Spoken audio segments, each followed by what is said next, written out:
আমার আল্লাহ কেমন দয়ার মালিক। ও বান্দা, পাহাড় সম পরিমাণও যদি গুনাহ করো, আল্লাহ রহমতের দরজা দিয়ে ডাকে, বান্দা তওবা কর, আমি জীবনের গুনাহ মাফ করার জন্য রেডি। ও বান্দা, শয়তানের ধোকায় পড়ে গুনাহ করেছো, আমি আল্লাহ কিন্তু কাউকে জাহান্নামে দিতে চাই না। আমি জাহান্নাম বানাইছি ঠিকই, কিন্তু আমি আমার কোনো আদরের বান্দারে জাহান্নামে দিতে চাই না। তো জাহান্নামটা বানাইছেন কেন? কয় কিছু গাদ্দার আছে, এরা ইচ্ছা করে জাহান্নামে যেতে চায়। কয় এত আমল লাগে না, এত সওয়াব দিয়া করব কি? সবাই যদি জান্নাতে যায়, জাহান্নামে যাবে কে? এই বেয়াদবের জন্য আল্লাহ কয় জাহান্নাম বানায় রাখছি। ও গাদ্দারও যখন যেতে চায়, একটু গিয়া মজাটা বুঝে আসুক। এরকম বেয়াদব আছে না? সব জান্নাতে গেলে জাহান্নামে যাইবে কে? আল্লাহ কয় তোর জন্যই জাহান্নাম। এরে নবীর আশিক, আল্লাহ পাক রব্বুল আলামিন বলেন, এরে গোলাম, তওবার দরজা খুলে রাখলাম। আমি চাই না কেউ জাহান্নামে যাবে, আমি চাই সবাই জান্নাতে যাবে। আমি কেমন চাওয়া চাই?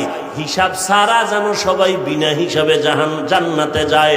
কারণ হিসাবের কাঠগড়ায় দাঁড়াইয়া কেউ যদি জান্নাতে যেতে চায়, জাহান্নামের শাস্তি ভোগ না করিয়া জান্নাতে যেতে পারবে না।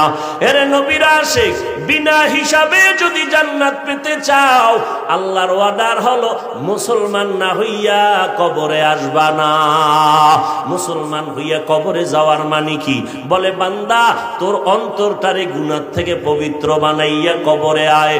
আমি আল্লাহ কিয়ামতের আগ পর্যন্ত কবর বেহেশতের বিছানা বানায় দিব, জান্নাতের সাথে রাস্তা বানায় দিব, জান্নাতের হাওয়া বাতাসে তুই আরামে ঘুমাবি। আল্লাহ পাক রব্বুল আলামিন হাসরের ময়দানে হিসাব ছাড়া জান্নাতে পাঠায় দিবেন। আল্লাহ চান বিনা হিসাবে জান্নাতে দেওয়ার জন্য। যদি বিনা হিসাবে জান্নাত পেতে চাও, তওবার মাধ্যমে বান্দা গুনাহ থেকে অন্তরকে বাঁচাও। পিছনের গুনাহ থেকে বান্দা ইস্তেগফার আর তওবা করো, আর গুনাহ করবা না। সামনের জীবনে যেন গুনাহ না হয়, তাকওয়া আল্লাহর ভয় অন্তরে জমা করো। একা একা পারবা না, কারণ শয়তান চতুর্মুখী ষড়যন্ত্র করতেছে। জিন শয়তানও চক্রান্ত করে, মানুষ শয়তানও চক্রান্ত করে, মানুষ শয়তান চক্রান্ত করে। এত তাড়াতাড়ি মসজিদে যাওয়ার দরকার নাই, এত অল্প বয়সে দাড়ি রাখার দরকার নাই। বিয়া শাদির পরে মাইয়া বলা হইলে দাড়ি রাখবি, এত তাড়াতাড়ি বুড়া কেন হবি? টুপি মাথায় দেওয়ার দরকার নাই, বলেনি? মানুষ শয়তান, ওই মানুষ শয়তানের প্ররোচনায় পড়বি না রে বাবা। তওবা কর, একজন খাঁটি আল্লাহওয়ালার সাথে সম্পর্ক রাখো। যেই আল্লাহওয়ালার কাছে গেলে নবীর সুন্নতের আমলের মোহাব্বত বাড়ে, চোখে পানি আসে, কান্না আসে, জাহান্নামের ভয় অন্তরে জমা হয়। এমন উলামায়ে আহলে হকের পরামর্শ নিয়ে আমল করো। আর ফাঁকে ফাঁকে তোর মা যদি থাকে, মা বাবা থেকে একটু দোয়া নিয়ে চল। কারণ মা বাবায় যদি মাথায় হাত দিয়া দোয়া করে দেয়, আর সে আজিমে পৌঁছতে সময় লাগবে না। ওই মা বাবার দোয়া নিয়ে সামনে আগাইও। ও পর্দার আড়ালের আম্মা জান, আল্লাহ আপনাদের এত সম্মান দান করেছেন।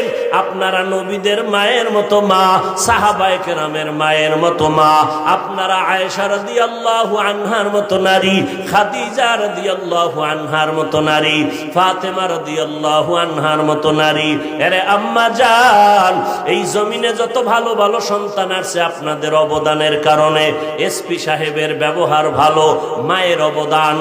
এমপি সাহেবের ব্যবহার ভালো, মায়ের অবদানের কারণে। ওসি সাহেবের ব্যবহার ভালো, মায়ের অবদানের কারণে। ও আল্লাহর বান্দা, চেয়ারম্যানের ব্যবহার বড় ভালো। এটা তাদের ব্যক্তিগত কোনো বাহাদুরি না, সব ভালোর পেছনে আছে মায়ের দোয়া, মায়ের অবদান। মা ভালো, মায়ের আদর্শ ভালো, নামাজ পড়ে, সন্তানও আদর্শওয়ালা হয়। যেই মায়ের আদর্শ দুর্বল, ওই সন্তানগুলো আদর্শের লাইনে দুর্বল হয়। ও যুবকেরা, এতক্ষণ তোমাদের পায়ে হাত দিয়া বিনয়ের সাথে বয়ান করে একবারও বলি নাই আল্লাহরে মানতে যাইয়া চাকরি করা যাবে না, একবারও বলি নাই ব্যবসা করা যাবে না, বলি নাই স্কুল সাইরাম মতো হুজুর হইয়া যাও, একবারও বলি নাই রে বাবা। বরং আমি সাহস সাহস দিয়া বললাম, স্কুলে যারা পড়ো সেই পড়া ছাড়বা না, কলেজে লেখাপড়া করা বন্ধ করবা না, ডাক্তারি পড়ো আলহামদুলিল্লাহ, ইঞ্জিনিয়ারিং পড়ো আলহামদুলিল্লাহ, প্রফেসর হও আলহামদুলিল্লাহ, দোয়া করে গেলাম, ওই লাইনে লেখাপড়া চালাও। তবে খবরদার তুমি ভুইলা যাইও না, তুমি কিন্তু মুসলমান, তুমি মদিনাওয়ালা নবীর আশিকেই কথা ভুলে যাইবা না। ও যুবক, তোমার মতো যুবক স্কুল কলেজে পড়িয়া জীবনে মাদ্রাসায় কোনোদিন পড়ে নাই, সাক্ষী দিও সত্য কথার। তোমার মতো যুবক ছেলে মেয়েরা স্কুল কলেজে পড়ে 5 ওয়াক্ত নামাজি, মিথ্যা বলবা না, আছে না নাই? তোমার বিবেকের কাছে প্রশ্ন, আল্লাহ পশুরে আকল দেয় নাই ভালো মন্দ যাচাই করার, আশরাফুল মাখলুকাতের আল্লাহ পাক বিবেক দান করেছেন, তুমি বিবেক দিয়া জবাব দাও, তুমি কেন নামাজ পড়তে পারো না? তোমার মতো যুবক র্যাব, আর্মি, পুলিশ, বিডিআরের চাকরি করে 5 বেলার নামাজ পড়ে, তুমি কেন পারো না রে বাবা?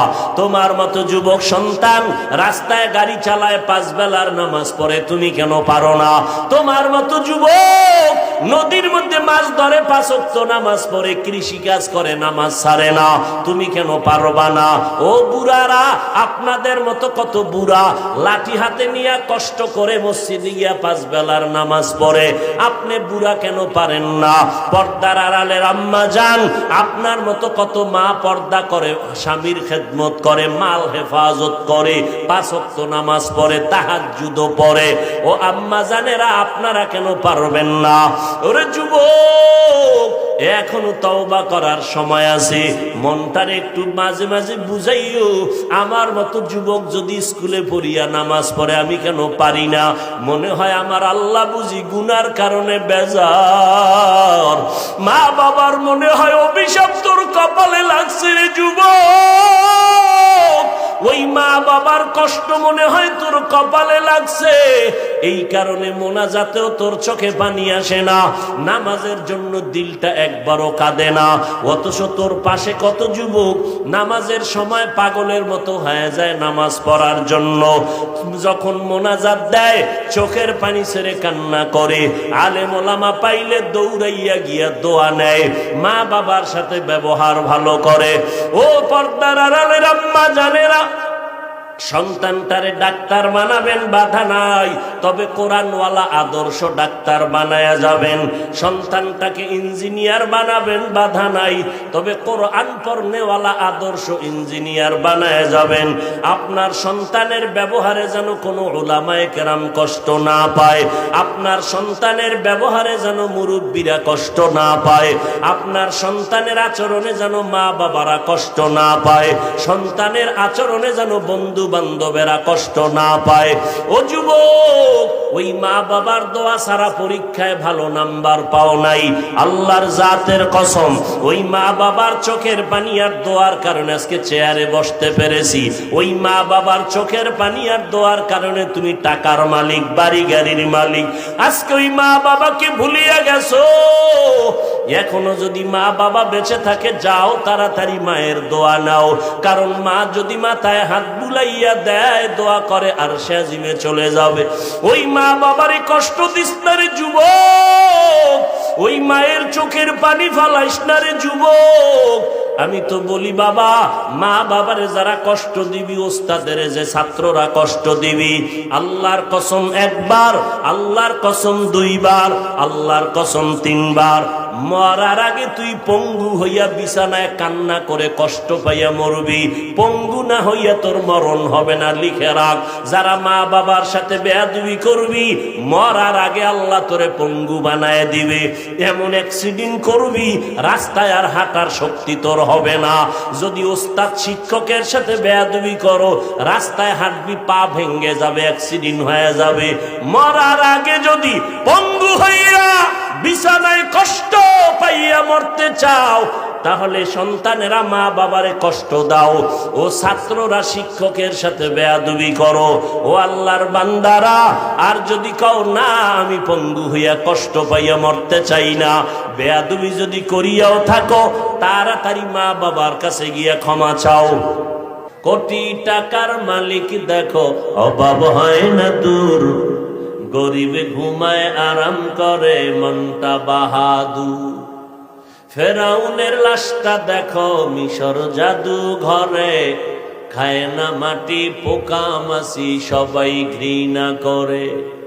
হৃদয়ে থাকিবে যার নম্রতা সদা, রহমত আসিবে সেথা প্রভুর ওয়াদা। বড়র বাড়াই থাকলে দিলে রহমত আসবে না, নিজেকে নিজে ছোট মনে করিও সদা। উঁচু জমিন থেকে পানি নিচু জমিনে যায়, তেমনি খোদার রহমত আসে নম্রতার হৃদয়। ভোগবিলাসের বাড়ি গাড়ি পরে রবে সব, থাকতে সময় স্মরণ করো আল্লাহ আমার রব। আমার রব কে? ওই আল্লাহর মতো আপন আসেনি কেউ। কেমন দয়াময় আমার রব, কেমন আমার আল্লাহ। আম্মা জান আমার স্বার্থের জন্য মাঝে মাঝে রাগ করেন। আমার সোনার বাংলায় তাকায় দেখলাম অনেক মা বাবা সন্তানের স্বার্থের টানে পড়ে হত্যা করেছে, আবার অনেক সন্তান স্বার্থের টানে মা বাবাকে হত্যা করেছে। একবার দুবার তিনবার অপরাধ করলে মা বাবা আর মোহাব্বতের নজরে তাকাতে চায় না। আমার আল্লাহ বলেন, আমার দেওয়া পানি, আমার দেওয়া বাতাস, আমার দেয়া সূর্যের আলো চাঁদের আলো, জমিনের ফসল গাছের ফল খাইলি, নদীর মাছ খাইলি, ওরে নিমক হারাম, একবারও আলহামদুলিল্লাহ বললি না, আমার হুকুম মতো নামাজ পড়লি না। ওলামায়ে কেরাম পায়ে ধরে ধরে দাওয়াত দেয়, নামাজ পড়ো, পর্দা করো, হালাল খাও, নবীর আদর্শের মালা গলায় লাগাও। এরপরও নামাজ নাই, রোজা নাই, নবীর সুন্নতের খবর নাই। আমি আল্লাহ এত বেজার হইলাম না, রাগ করে পানিও বন্ধ করি নাই, বাতাস বন্ধ করি নাই। আমি আল্লাহ পাক সূর্যের আলো চাঁদের আলো বন্ধ করে দেই নাই। আমি তোমাকে সম্মানের চেয়ার থেকে আমি নামায়া দেই নাই। আমার ফল, আমার ফসল সব আমি রাস্তা খুলে দিলাম, ভোগ কর। এরপর আমি আল্লাহ তোর উপরে বেজার না। রাতের গভীর যখন হয়, প্রতিদিনের শেষ রাত, আমি আল্লাহ প্রথম আসমানে আসিয়া সমস্ত গুনাহগারদের ডাকতে থাকি, আলা মিন মুস্তাগফিরিন ফাগফির আলা।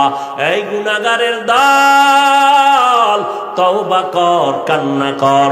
এক সেকেন্ডের ভেতরে তোর 40-50 বছরের জীবনের গুনাহ আমি আল্লাহ তোরে মাফ করে তোর নামটা জান্নাতি খাতায় উঠায় দিব।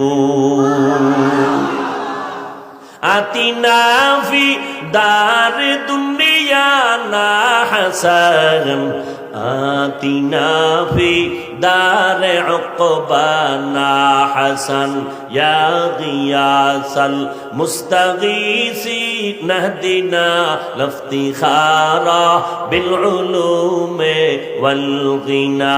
হর গরিদে নেকো তু তৈয়ার হে, जो न मांगे उससे तू बेजार है। ভাইরা আমার, আল্লাহ তাআলা বলেন, দায়িত্বশীল তোমার দায়িত্ব পালনের অবহেলা হইল কিনা সাবধান। আল্লাহ বলেন, ইয়া আইয়ুহাল্লাযীনা আমানুত্তাকুল্লাহা হাক্কা তুকাতিহি ওয়ালা তামুতুন্না ইল্লা ওয়া আনতুম মুসলিমুন।